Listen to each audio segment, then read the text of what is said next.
ada satu orang saja di beberapa anggota keluarga yang ada satu rumah, maka udah mencukupi. Itu hukum menurut mazhab Imam Syafi'i. Hukumnya adalah sunnah muakkad. Nah, bagi orang-orang yang mampu, ya istilahnya ginilah, kalau misalnya kita punya motor, setoran sampai atau misalnya kita beli motor harganya sampai 20 juta, masa kurban tidak mampu? Padahal kan cuma setahun sekali, bisa jadi kan sekali seumur hidup juga kan gak jadi masalah lah gitu.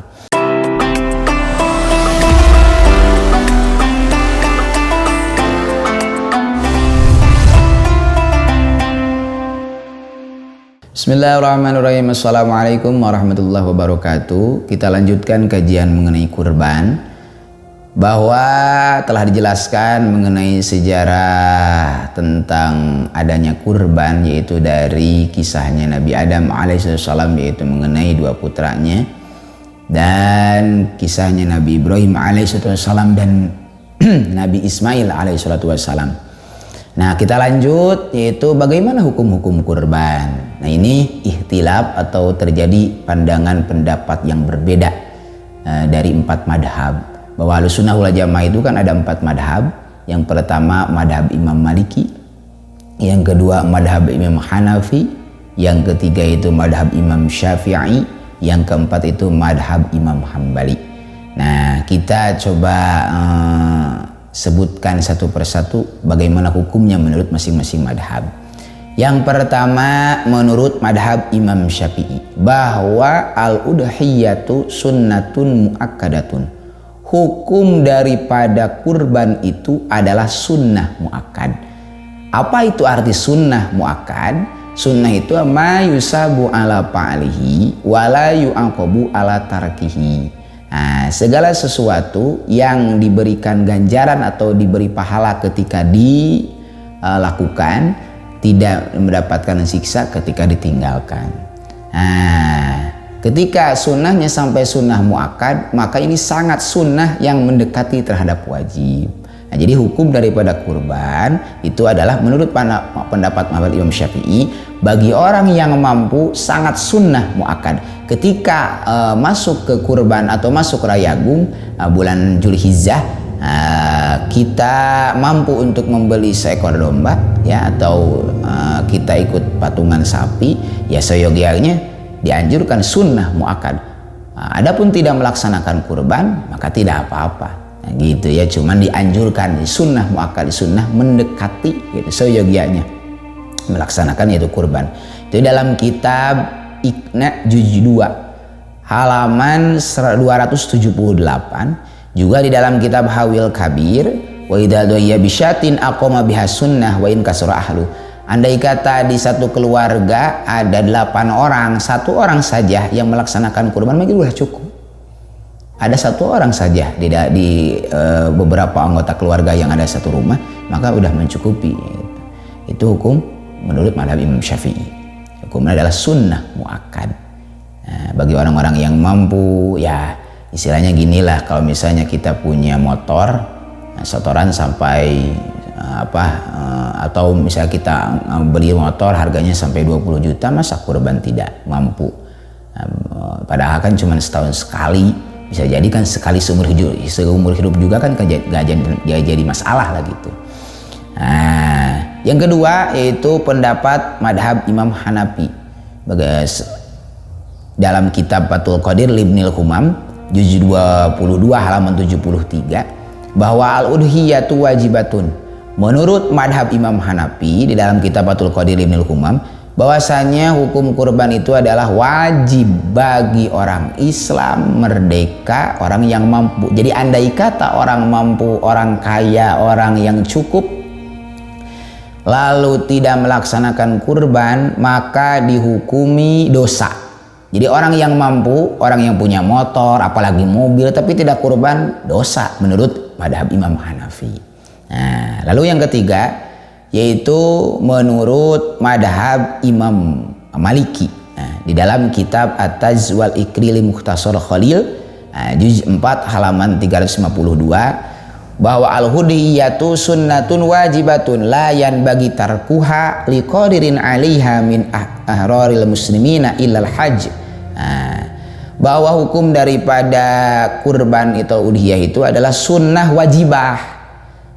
Maksudnya sunnah wajibah itu walaupun sunnah tapi tidak seyogianya meninggalkan kurban. Jadi mau tidak mau bagi liqadin alaiha, bagi orang yang mampu ya wayahna gitu harus melaksanakan kurban.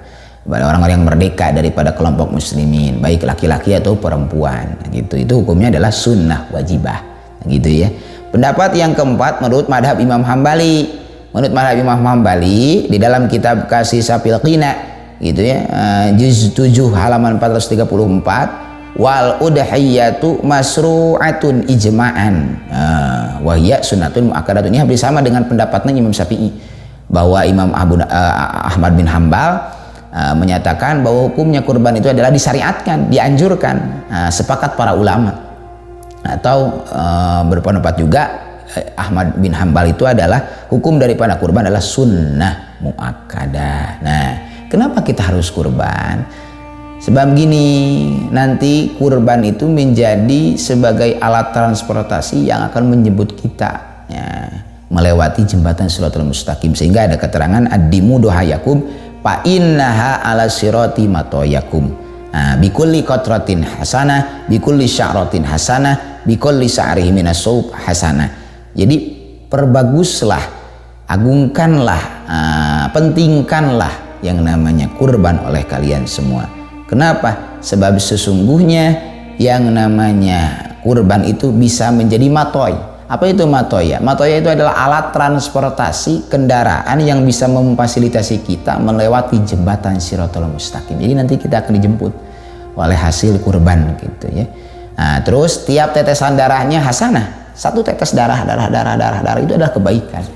Nah, tiap bulu-bulunya, rambut-rambutnya yang dikorban itu adalah semuanya adalah termasuk kebaikan. Jadi banyak sekali kebaikan-kebaikan di bulan Idul Hijjah ini dengan ibadah kurban, luar biasa gitu. Nah, lalu bagaimana syarat dan ketentuan penyembelih? Nah, kalau misalnya tadi kan sudah disebutkan bahwa kurban itu hukumnya adalah hukumnya sudah disebutkan, hukumnya adalah sunnah atau hukumnya ada yang menyebutkan wajib. Maka yang perlu ditentukan adalah menyembelihnya. Menyembelihnya harus sesuai dengan ketentuan-ketentuan yang diajarkan oleh ulama, yang sesuai dengan Quran dan hadis, yaitu syarat dan ketentuan penyembelih. Memang bagusnya kurban itu disembelihnya, sunatnya disembelih oleh diri sendiri. Jadi ketika kita mau kurban, maka sunatnya yang menyembelihnya itu adalah orang yang kurbannya, orang yang berkurbannya. Itu untuk laki-laki, tapi untuk perempuan memang sunnah mewakilkan kepada orang yang ahli di bidangnya. Nah gitu ya. Nah, ketika menyembelih yang pertama itu syaratnya adalah muslim. Nah, syarat yang pertama adalah muslim, tidak boleh orang-orang kafir, tidak boleh, tidak sah. Yang kedua itu adalah balig, harus balig, tidak boleh sama anak kecil, nah, nanti kan bahaya. Yang ketiga itu adalah mumayyiz, yang tamyiz, bisa membedakan mana yang hak, mana yang batil.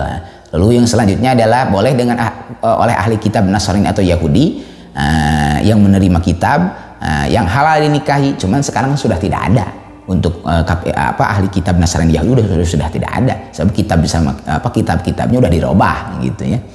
Selanjutnya halal tapi dihukumi makruh tanjih, sembelihannya orang gila. Jadi kalau misalnya orang gila menyembelih halal boleh, cuman makruh tanjih. Atau misalnya lagi mabuk menyembelih boleh, cuman makruh tanjih, ya soyongnya ditinggalkan, lebih baik sama yang eling aja lah, jangan sama yang edan gitu.